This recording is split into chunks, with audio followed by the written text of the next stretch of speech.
Tô suspenso, hein? Tá. Tô suspenso.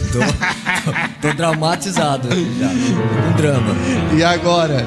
Agora o negócio ficou sério, viu, Salê? Ficou. Agora tá... Já imaginei tanta coisa. Já lembrei dos medos que eu tinha Na infância.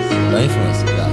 Vocês que leem a Isso, clarei a Bíblia. luz aí que dá uma Vamos ler a Bíblia toda. Aí começa Gênesis, Êxodo, Números. Aí vai para o Novo Testamento. Aí quando chega o último livro, já tem um nome muito estranho, né? Apocalipse. Sim, isso aí. Apocalipse. Aí nós vamos começar a ler Apocalipse. Os 3 primeiros capítulos até que tá tranquilo, porque fala sobre as 7 igrejas. Aí tudo bem, estamos lendo. O quarto já começa a ficar tenso. É pra ir amaciando aos poucos. Vai amaciando. Começa a engrossar o caldo. Aí depois vem a história dos 7 selos. Os cavaleiros do Apocalipse. Ai meu Deus, cavalo vermelho, cavaleiro vermelho, cavaleiro negro, branco. Meu Deus, e agora? E depois vem as 7 trombetas. Olha só. E depois nós vamos lendo capítulo 13. A besta que subiu ao mar. Essa hora aí o cara já tá todo tremendo já. Era o pavor. Depois tem uma outra besta que subiu na terra. 7 cabeças, 7 cabeças, 7 chifres, meu Deus. Esse é um monstro, É rapaz. um monstro. Aí vem o 9, que os gafanhotos. Ah, não, calma. Não cheguei no capítulo 14 e 15 ainda, tô no 13. Aí tem o 15, que vem as 7 taças da ira de Deus. E dentro dessas 7 taças tem demônios. Tem um texto que diz que os homens fugiram da morte, mas, ou seja, eles tentavam morrer e não encontravam. encontrava a morte. Mas é pra dar medo mesmo, né? Não, É pra dar muito pavor. medo. Aí depois vem a grande Babilônia. Babilônia, cai a Babilônia. Aí depois tem uma grande batalha, a batalha de Amargedon. Olha, medo, batalha de Amargedon. E depois tem o milênio. Depois tem um juízo final. Aí só depois que tem os novos céus, o novo céu e a nova terra. Verdade. Que aí vem a calmaria. Aí vem a calmaria. Pra dizer Pra assim. quem pronto, gosta de acabou. emoções, até que tá bem, né? Sim. Esse é um pequeno resumo do livro de Apocalipse, né? Tem 22 capítulos, mas é um livro que causa muito medo nas pessoas. Sim. E até o termo Apocalipse, eles lidam, né? Eles vinculam ao fim do mundo, né? É por isso que nós trouxemos aqui o nosso amigo, irmão. Estou tendo o prazer de conhecer ele. Já sabia do trabalho dele aqui na rádio, né? Ele já tinha programa aqui na rádio, né? Agora, todo sábado, né? Está aqui com o pastor Moreira, né? Fazendo alguns estudos bíblicos. Fiz alguns com ele. Alguns estudos, né? É o irmão Paulo Damasceno, né? Que ele tem um instituto, né? Instituto Bíblico Ruach. o Bíblico Ruach, na qual ele se especializou, assim, pelos vídeos que eu vejo, assim, né? Se especializou em nos ensinar, né? Mostrar para o povo o livro de Apocalipse, né? E a minha primeira pergunta para o pastor é o seguinte: Vamos lá. por que o livro de Apocalipse ele causa tanto medo nas pessoas? Bom, na verdade, a gente tem medo daquilo que a gente não entende. Isso. Né? Então, tudo aquilo que a gente vê e não entende, a gente tem esse receio, né, do que significa. E segundo, porque ele é um livro extremamente simbólico. Então, simbólico. Muito importante. Então, assim, a besta que surgiu do mar, a besta que surgiu da terra, os cavalos, tudo isso é uma simbologia, é um tipo de algo que vai acontecer. Então, quando a pessoa vê ela lê, lógico, quando a gente faz uma leitura, a gente faz uma visualização daquilo que a gente está lendo. Sim. Então, quando ela não entende que aquilo é uma simbologia, ela vai imaginar de fato um monstro subindo do mar, com porque 7 já cabeças, tem, né? 10 A Bíblia não chifres, e a mente, pessoa né? fica.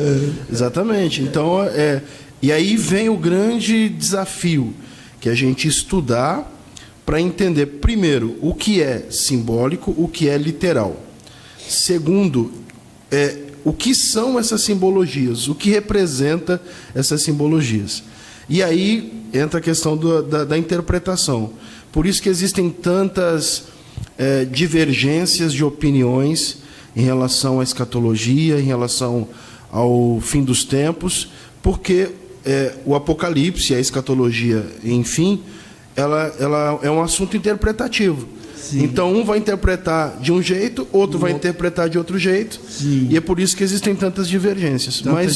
Mas o mais importante para quem está assistindo é entender que o Apocalipse, em primeiro lugar, o Apocalipse e a escatologia, a doutrina dos fins dos tempos, as últimas coisas, ela é algo extremamente importante para nós entendermos o que já está determinado para o fim do mundo e para o destino da humanidade. Então, a gente simplesmente fala, não, eu não quero saber sobre isso, eu não quero estudar sobre isso aqui, não é a melhor opção.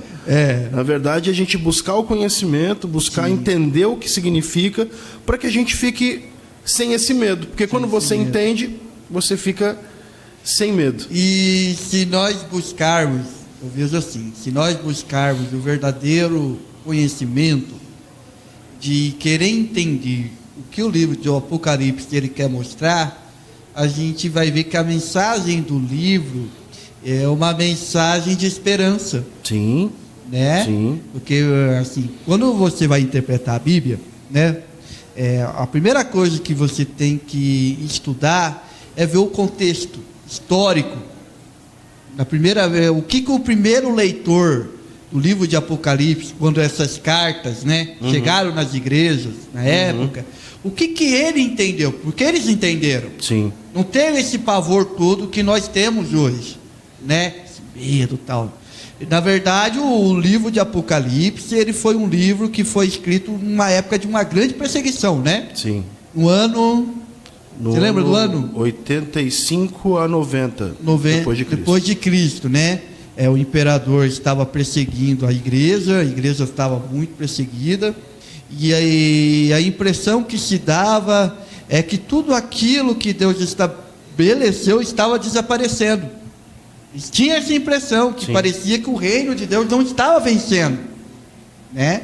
Então João, né, que era o grande líder da época, né, porque ele foi o último dos apóstolos que estava vivo, né? Os outros apóstolos já foram mortos, né, pelo Império Romano. Então ele era o único, a única testemunha que sobrou da primeira geração, assim, de quem andou com Jesus, né, viu Jesus ressuscitado, né? E quando ele é isolado na ilha de Pátimos, ele recebe essa visão. Sim. Essa é a história, eu estou contando aqui, a história do livro do Apocalipse. O contexto histórico, né? Que ele recebe essa visão de Jesus ressuscitado, de Jesus glorificado, né? Então a palavra Apocalipse, ela não significa o fim do mundo. Então é que tá, a palavra Apocalipse. O que significa? Vamos lá. A gente sabe que muitos dos nomes dos livros da nossa Bíblia são gregos. Gênesis é um nome grego, Deuteronômio é um nome grego, e Apocalipse também é um nome grego. Então, Apocalipse é a junção de duas palavras. Sim.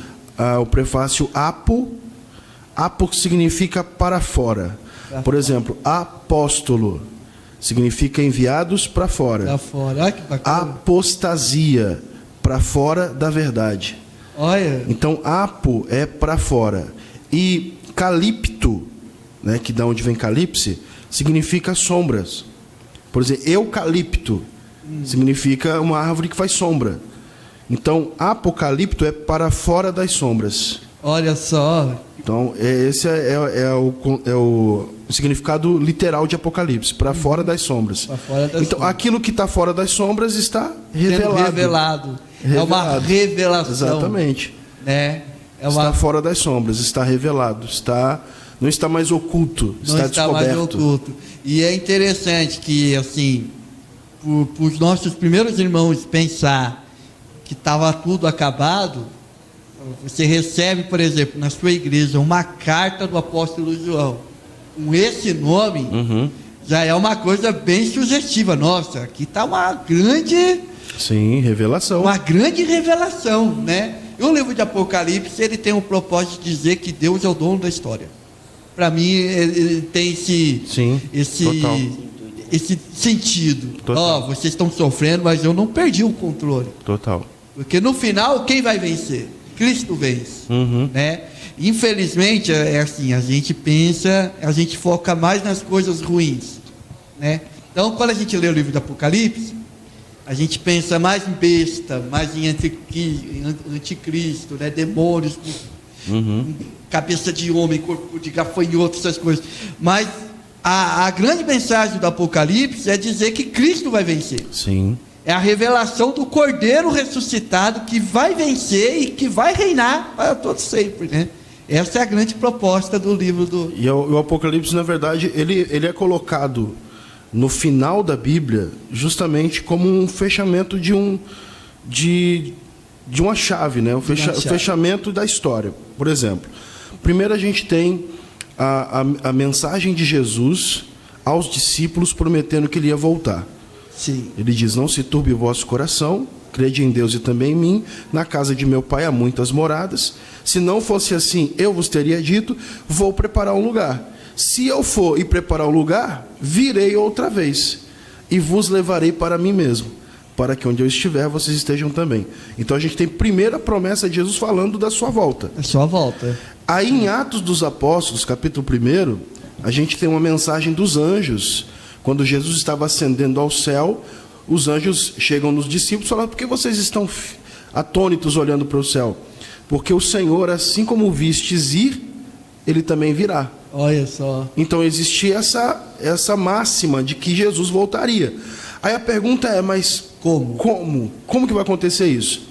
Aí nós temos depois a revelação do apóstolo Paulo. Sim. Explicando como que ia acontecer isso, dando nuances, explicando mais ou menos, mesmo o Senhor descerá do céu com alarido, voz de arcanjo, a trombeta de Deus. Sim. E os mortos ressuscitarão primeiro, depois nós, os que ficarmos vivos, seremos arrebatados.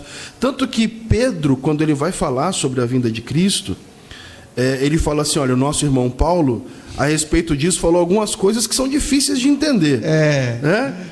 Quando ele fala sobre a volta de Cristo. Sim. Falou assim: mas os elementos que vocês hoje estão vendo estão reservados para o grande dia do Senhor. Olha só, que bem. E aí, quando vem o Apocalipse, é justamente a revelação de o que vai acontecer, como vai ser esse final da história. Sim. E aí é quando Jesus aparece a João e fala assim: João, escreve tudo aquilo que você vai ver a partir de agora, porque essa mensagem é para um tempo próximo. Sim. E aí a gente tem o seguinte: a gente precisa, quando a gente lê Apocalipse, a gente precisa entender que tudo aquilo que está escrito é uma tentativa de João de colocar no papel aquilo que ele está vendo na visão. Então, por exemplo, ele chega no céu, ele vê um pergaminho que tem 7 selos, 7 ataduras assim no pergaminho. Aí ele fala assim: eu vi um livro e tinha 7 selos e ninguém era digno de abrir aquele livro. E alguém fala: não, está aqui o Cordeiro de Deus, leão da tribo de Judá, raiz de Davi, que foi morto, venceu, que é digno. Então ele vai escrevendo aquilo que ele está vendo, ele vai tentando fazer um relato escrito daquilo que ele está vendo. E é esse relato que nós temos em mãos. É uma tentativa de João de escrever, de passar aquilo que ele está vendo na visão. Porque o apóstolo Paulo, ele testemunha isso em 2 Coríntios, né? Que ele foi até o céu, só que ele não estava conseguindo passar essas informações, né? Exatamente. Você vê que coisa maravilhosa deve ser uma pessoa que vai até o céu e é arrebatada e vê essas coisas, né? E você acredita que hoje Deus pode dar essa oportunidade para alguns irmãos de ir até o céu, de ir até o inferno, né? Eu lembro que tinha um CD, Como é que era o nome do irmão? Ele falou que foi até o inferno. Aham. Acho que é Adão, O LP. Adão Adão Campos. Adão Campos, lembra? Eu lembro. Agora, o que a gente Aquilo precisa, lá é terrível, né? o que a gente precisa entender é o seguinte. Mentira também, né? Muitas coisas ali é mentira, pelo amor de A gente Deus. precisa entender o seguinte: existem experiências pessoais. Então, tem pessoas que têm experiências. Tem pessoa que ela, por exemplo, igual teve um caso recentemente, um vídeo que viralizou de um irmão que morreu, e aí ressuscitaram ele, fizeram uma ressuscitação, e quando ele voltou à vida de novo, ele voltou aos prantos, gritando: gente, o céu é lindo, o céu é lindo. Não sei se vocês viram isso, mas foi um vídeo que está viralizando na internet.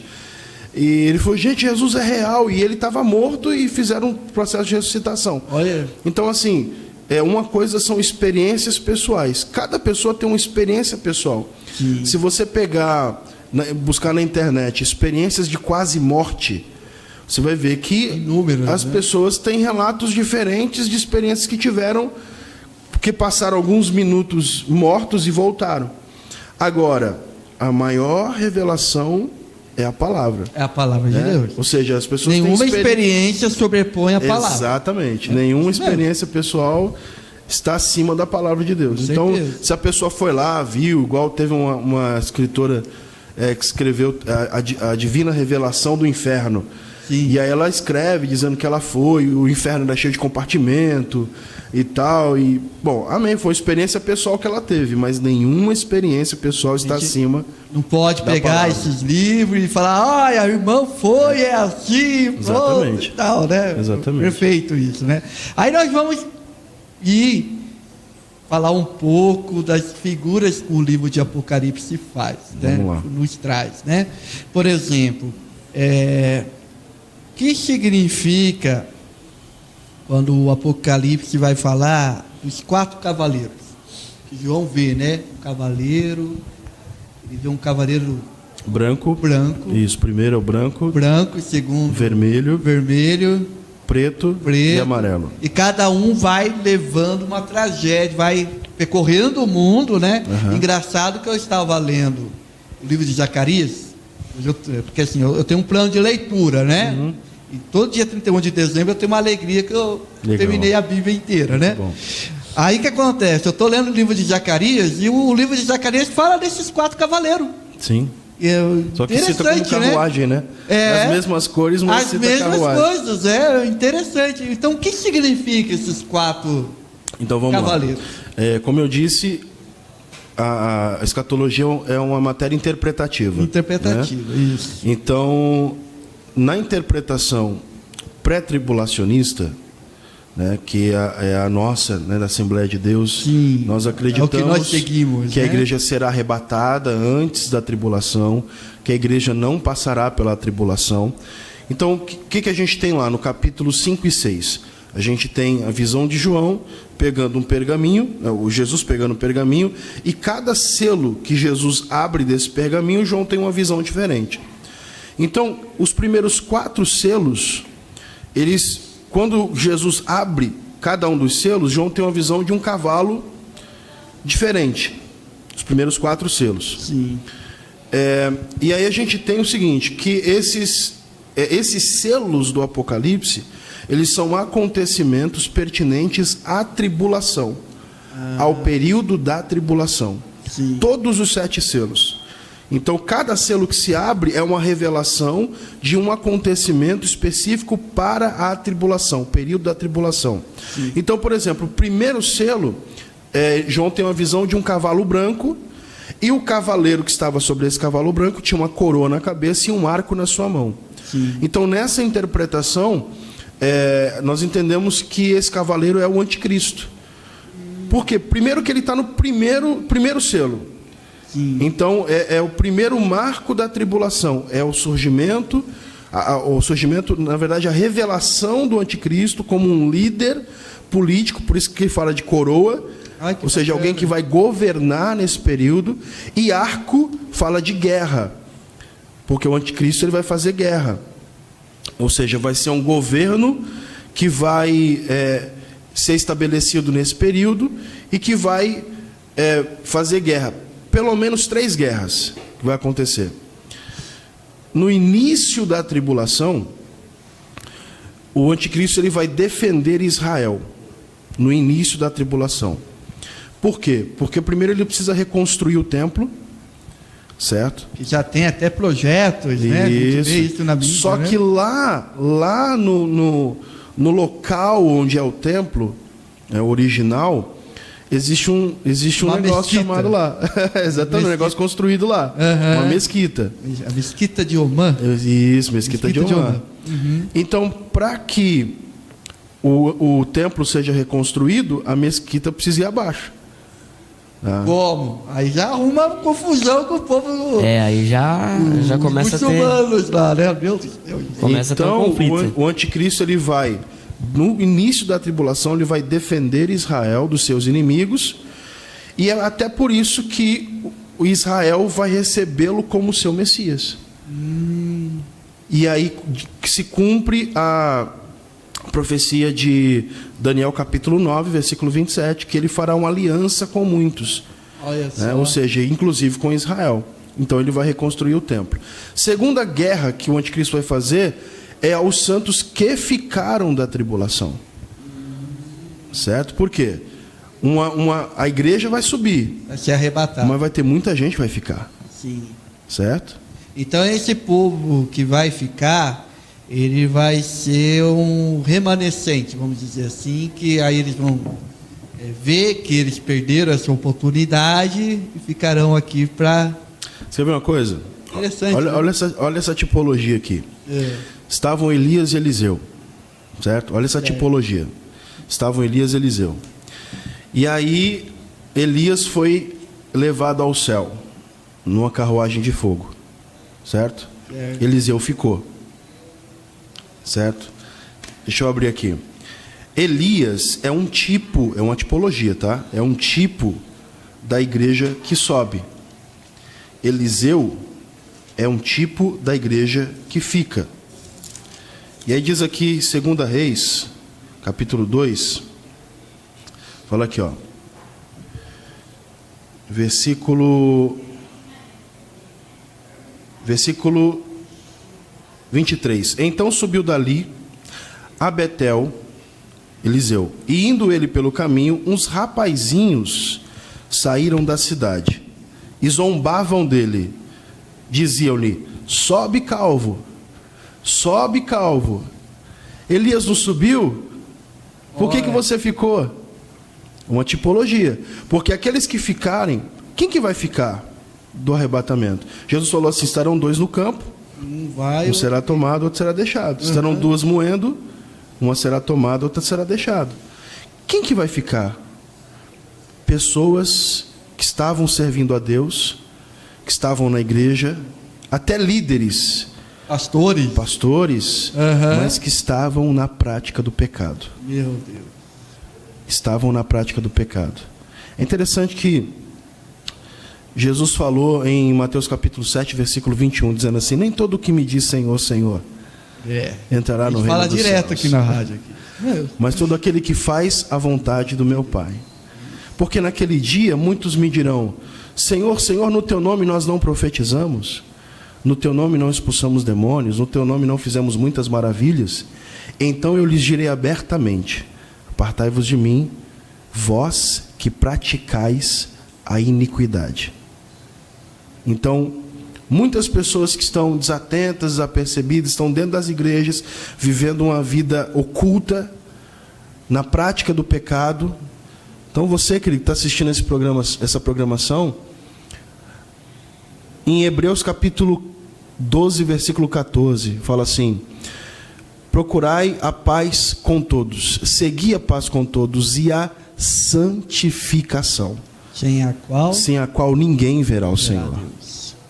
Só que essas pessoas que ficaram do arrebatamento, que são conhecedoras da palavra, muitos desviados, elas vão saber que agora vai começar a tribulação. E o que vai acontecer? Elas vão se unir. E elas vão falar: não, o que nós precisamos fazer agora para ser salvos é não aceitar a marca da besta, não aceitar o seu governo. E aí diz aqui, ó: sobe, calvo. E zombavam dele. E virando-se ele para trás, viu-os e os amaldiçoou em nome do Senhor.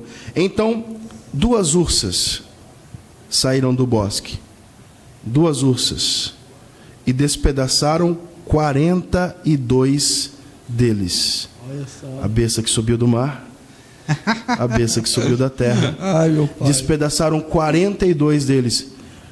Quantos meses tem 3 anos e meio? 42. 42 meses. É, Se você pegar Apocalipse capítulo 13, você vai ver. você vai ver que o anticristo reinará por 42 meses. Que coisa, hein? 1290 dias. 1290. É uma tipologia. Ou seja, na verdade, assim, a escatologia ela está na Bíblia inteira, né? A Bíblia toda. Está na Bíblia toda. Lá em Ezequiel, em Oséias, Daniel, desde o Gênesis, Zacarias, Daniel. Mateus, né? Tem. Exatamente. Então, o anticristo vai fazer guerra a esses santos que ficaram. Essa é a segunda guerra. Isso. E a terceira guerra? A terceira é o contrário da primeira. Se agora o anticristo defendeu Israel, A terceira. Ele Aí vai é a batalha do Armagedon. Do Armagedon. é quando Cristo aparece nas nuvens com os santos arrebatados, que é chamado de parousia, que é a aparição. E aí todo olho verá e virá nas nuvens dos céus com poder e grande O glória. Antigo Testamento se refere como o dia do Senhor. O dia do Senhor, exatamente. O dia do Senhor. Com Zacarias 14, Isso. versículos 4 e 5, falam: ele descerá e colocará os seus pés sobre o Monte das Oliveiras, Isso. e o monte abrirá no meio. É muito assunto, né? Poucos minutos. É, né? vai dar. Então, dá o primeiro curso aqui. cavaleiro é o anticristo. O anticristo. E o segundo? O segundo fala do período justamente das guerras. Das guerras. Isso, né? da matança, do sangue, o vermelho do sangue. Então, Aí tem um são essas terceiro guerras. que é da fome, né? Exatamente. É o amarelo? É o preto. O preto. Né, que ele tem uma balança na sua Uma mão. balança. Né? Ou Isso. seja, vai falar justamente, principalmente, dos últimos 3 anos e meio da tribulação, quando a terra será assolada pela fome, principalmente por causa dos desastres naturais que vão acontecer E o nesse quarto período. É o da morte. da morte. É o né? da morte. Aí tem uma figura polêmica, que eu queria aproveitar que você está aqui. E é uma coisa assim que há muita discussão sobre isso, que é a figura das 2 testemunhas, Tá. que aparece na grande tribulação, né? Essa época que o anticristo vai estar governando, Aham. a Bíblia diz que vai aparecer 2 testemunhas que vão estar fazendo milagres, vão estar combatendo o sistema do anticristo, combatendo o anticristo, né? Eu já vi várias explicações. A mais clássica é que vai ser Moisés e Elias, né? Aham. Teve um pastor, eu tive a oportunidade de fazer teologia do IBAD, pessoal do IBAD, Deus abençoe vocês, e teve um pastor que ele fiz diz que IBAD as também. 2 testemunhas, eu achei até interessante, não sei se tem muita base bíblica nisso também, é que uma da testemunha vai ser o povo judeu que vai rejeitar o governo do anticristo, né, porque ele diz que vai ter, embora a maioria vai apoiar esse governo, né, por causa dessa aliança que ele vai fazer, mas vai ter judeu que vai, não é assim, né, Tá. vai rejeitar. E o segundo é o povo que ficou, Tá. que não foi arrebatado. Na sua visão, tem como definir quem vai ser essas 2 testemunhas, né? Porque elas vão morrer e depois vão Vão ressuscitar, né? Isso. Tem como definir? Qual que é a sua... Olha, essas 2 testemunhas, elas estão também profetizadas em Zacarias. Olha só. Estão em Zacarias. Agora eu não vou lembrar o capítulo, se é o 4 ou 5. Mas está falando sobre essas 2 testemunhas lá, que são 2 ungidos do Senhor que estão diante do seu castiçal. Agora, é interessante o seguinte, muita gente faz a interpretação de que eles seriam Moisés e Elias, porque em Apocalipse fala que eles terão o poder de fechar os céus para que não chova, e que eles terão o poder de lançar pragas. E por Moisés. Exatamente, fazendo uma alusão a Moisés e a Elias, e a que orou Elias. para os céus. Exatamente, Legal, então é por bacana. isso que fazem essa interpretação. Agora, na minha concepção, na minha concepção, é o seguinte: podem ser 2 pessoas aleatórias. Qualquer. Exatamente, que estarão ali na tribulação, escolhidas por Deus, e que terão o mesmo aspecto do ministério de Moisés e Elias. Não que sejam necessariamente os próprios Moisés e Elias. Porque a gente vê isso, por exemplo, na figura do João Batista. Exatamente, é isso que eu ia falar. Do João Batista. Exatamente. Porque assim, antes de Jesus aparecer, havia uma profecia em Malaquias, né? Dizendo que antes do Messias aparecer, Elias apareceria primeiro. Exatamente. E pelo entendimento que até o próprio Jesus falou, né? Elias viria e converteria o coração dos pais aos filhos, dos filhos aos pais. Isso mesmo. E segundo o próprio Jesus falou que o Elias já veio. Exatamente. Quem que era o Elias? Era o próprio Elias? Não, era João Batista. Era João Batista, né? Então faz sentido também que o... Então, exatamente. A interpretação que eu tenho é que não que seja necessariamente o Moisés, porque o pessoal fala assim, Elias foi arrebatado, mas Moisés morreu. Como é que Moisés morreu e vai aparecer de novo? Aí coloca um outro personagem, que é Enoque, né? Tem esses três. Mas baseando nessa questão de Elias e João Batista, a gente pode dizer que pode ser duas pessoas, dois homens, que terão esse ministério, esse aspecto do ministério de Moisés e Elias, que terão esse poder de fechar os céus para que não chover e fazer com que as pragas venham sobre as pessoas. Agora, uma outra coisa polêmica, a gente tem que esclarecer as coisas aqui, né? O pessoal tem medo, William e Joel, o pessoal fala tanta coisa sobre esse assunto.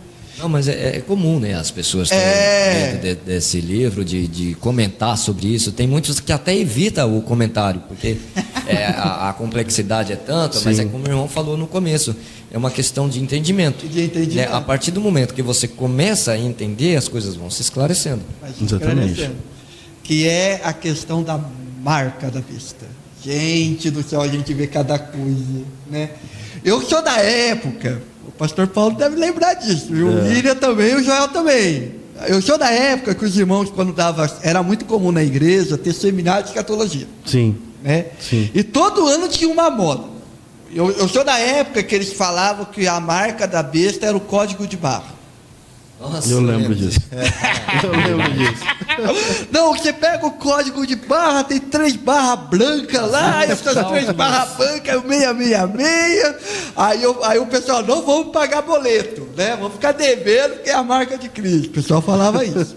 Depois falaram que era o cartão de crédito. Não, eu sou da época que, quando tinha um Play Center, você entrava no Play Center e tinha um carimbo na mão.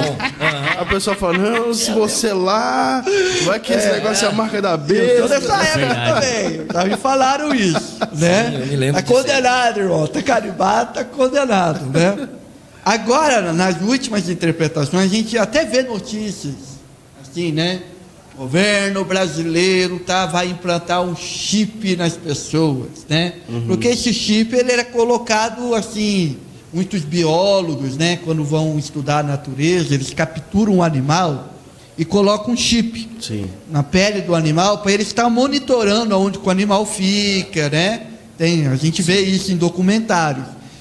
E a gente já vê projeto mesmo de pessoas, né, dizendo que vai colocar um chip, esse chip vai servir como identificação, né? Nos Estados Unidos a gente vê isso aí, né? Vai ser o chip? A pergunta do momento é essa. Agora polemizou. Vai te perguntar isso, Vamos né? lá. Como que você entende essa questão da marca, né? Porque o livro do Apocalipse diz que essa marca vai ser na mão direita e na testa, né? Ou na testa. Como que você entende essa questão da marca? Olha, eu não tenho como dizer se é o chip. É o 666. Né? Eu não tenho como dizer se é o chip. Mas não é à toa, vamos dizer assim, que o cenário está sendo preparado para isso. Entende? Ou seja, não vai ser uma tecnologia que vai surgir assim do nada. Vai ser forçado a implantar. Exatamente. As pessoas não estão acostumadas com isso. Você quer ver um negócio? É que uma vez eu estava meditando nisso. A própria rede social. Você vê, antigamente, eu sou da época que o pessoal tirava foto. A minha sogra, ela tem uma caixinha. Um monte de foto. Cheio de álbum. E foto de aniversário, era congresso, era tirar tem tudo lá. Hoje a gente não faz mais isso. Onde está as nossas melhores fotos? No celular. Na nuvem. No Facebook, na nuvem. Está na nuvem. Hoje em dia é muito comum, por exemplo, hoje em dia, eu estou pagando as contas pelo celular. Fazendo compra. Não pega mais fila. Você pega o boleto, pá. Entra no aplicativo. Aplicativo, pá. Aí sabe o que eu fiquei pensando? Às vezes a gente está esperando um chip, mas às vezes a gente já está dentro do sistema, a gente já está carimbado faz tempo. Você vê uma coisa? Né? Tem um serviço, eu não sei se é disponível para todo mundo, mas, por exemplo, no Google, termina o dia, o Google manda uma mensagem assim: você esteve em 7 lugares hoje. Já recebi isso. Olha. Você já esteve. Quer revisar o seu percurso? E aí eu entro lá e tá exatamente os lugares onde eu tive. Rádio Shalom, tá em tal lugar. Casa, tá... igreja. Exatamente. Pelo celular ele consegue me monitorar.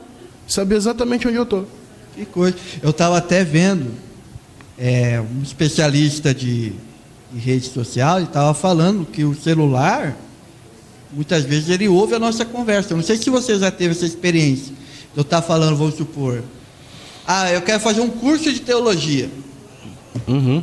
O celular está aqui, eu estou falando, pastor Paulo, você tem um instituto, eu quero lá fazer um curso de teologia e tal. Tá. Aí um dia depois eu entro no Facebook, o que acontece? Está me oferecendo curso de teologia, sem eu buscar, sem nada. Sim. A pessoa falou, nossa, estou com vontade de comer sushi. Né? Conversando. Mas aparece a propaganda. Verdade. Então você vê que o pessoal está esperando o chip, mas eu acho que a gente já está dentro do sistema. Eu acho que a gente já está. Então, por exemplo, se você pensa, meu irmão, minha irmã, que o anticristo está difícil ele aparecer, não está difícil. Não está. É bem isso que você falou mesmo, né? Tem uma questão seguinte.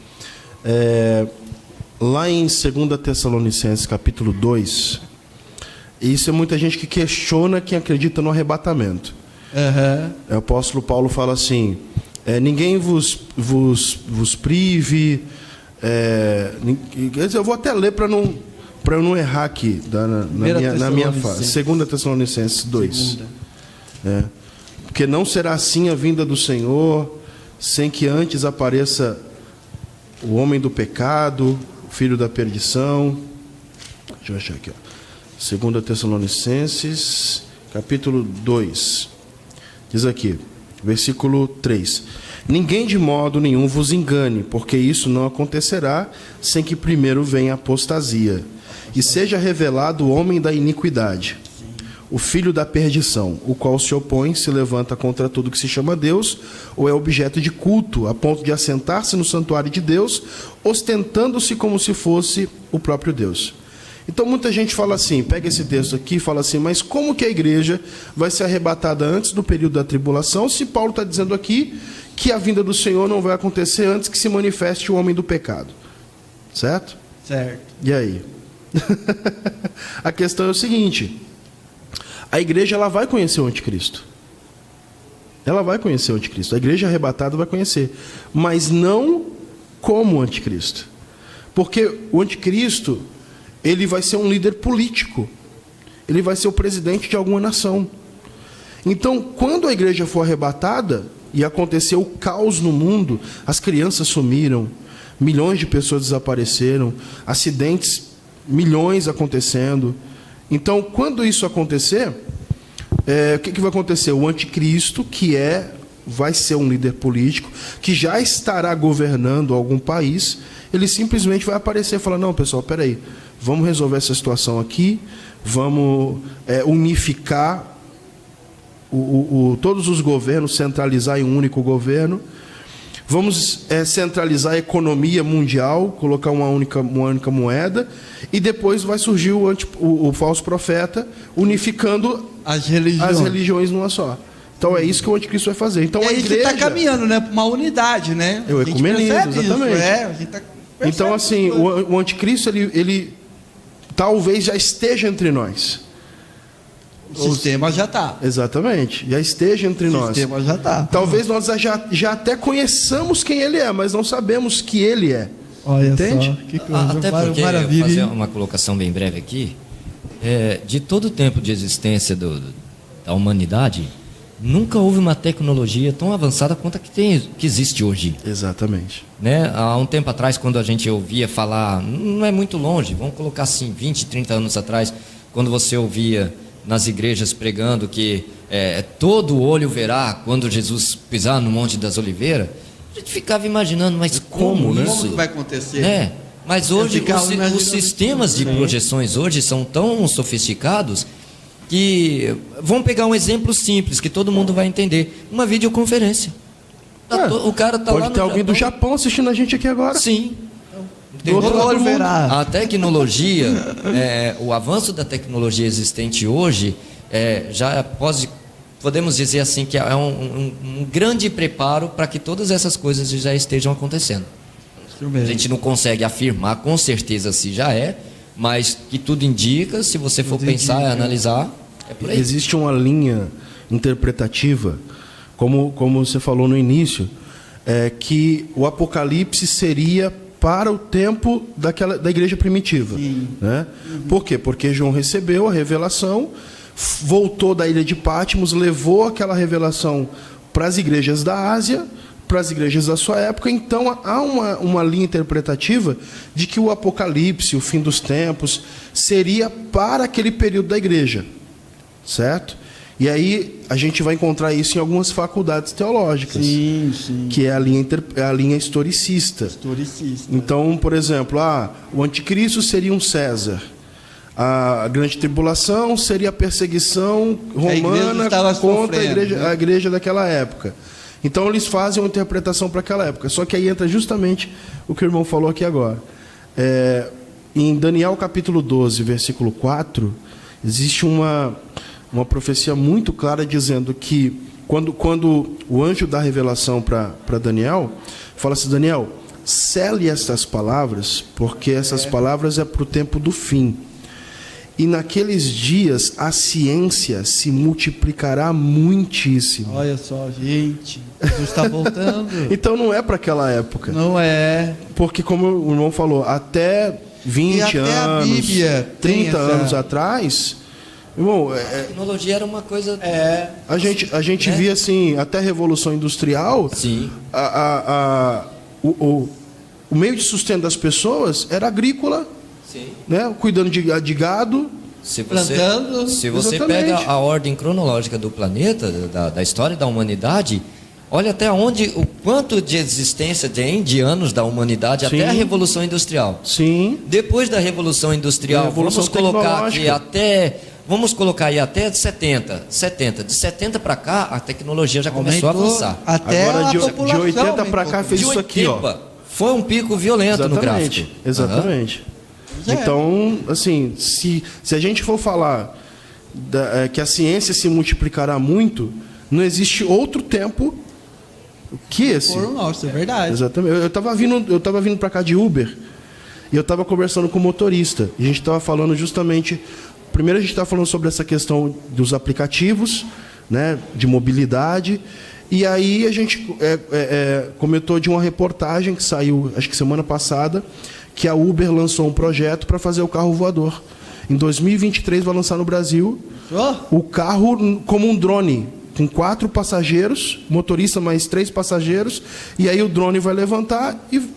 Ou isso seja, os desenhos dos Jacksons. Né? Isso para o quê? 2023 daqui no Brasil. 3 anos, e a Uber já fechou parceria com a Embraer. A Uber fechou parceria com a Embraer. Olha só. Para fazer os protótipos aqui no Brasil. Tá vendo, gente? É a revolução tecnológica. E a Bíblia tem essa característica, né? Por exemplo, a gente pega aquela profecia de Jesus, Isaías, dizendo que ia nascer de uma virgem.